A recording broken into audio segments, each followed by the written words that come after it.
Hi friend, সুপ্রভাত। আজ সকালবেলায় মুড়ি খাওয়ার জন্য বেসন আলু ভাজছিলাম, তাই আপনাদের সামনে তুলে ধরেছি। আলুটা প্রথমে ধুয়ে নিয়েছি, তারপর তাতে দিয়ে দিয়েছি বেসন, পরিমাণ মতো হলুদ গুঁড়ো, তারপর দিচ্ছি যে যেমন ঝাল খায় তা ঝাল বুঝে দেবেন। দিয়ে দিলাম নুন, সামান্য পরিমাণ জল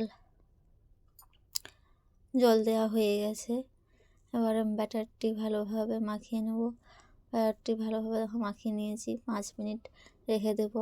দেখুন 5 মিনিট রাখার পরে ব্যাটারটি কেমন হয়েছে। এবার উনুন জ্বেলে নেব। কড়াইতে তেল দিয়ে দিয়েছি, তেলটি গরম হয়ে গেছে। দেখুন বন্ধুরা, ধোঁয়া উঠছে। এবার একে একে একটু করে বেসন দিয়ে দিতে থাকবো। এটা নিরামিষভাবেও খাওয়া যায়, কারণ তাতে পেঁয়াজ দেওয়া হয়নি, পেঁয়াজ আদা রসুন কিছু দেওয়া হয়নি। আপনারা চাইলেন ধনেপাতা দিতে পারেন। আমার বাড়িতে ধনেপাতা ছিল না, তাই আমি ধনেপাতা দিইনি।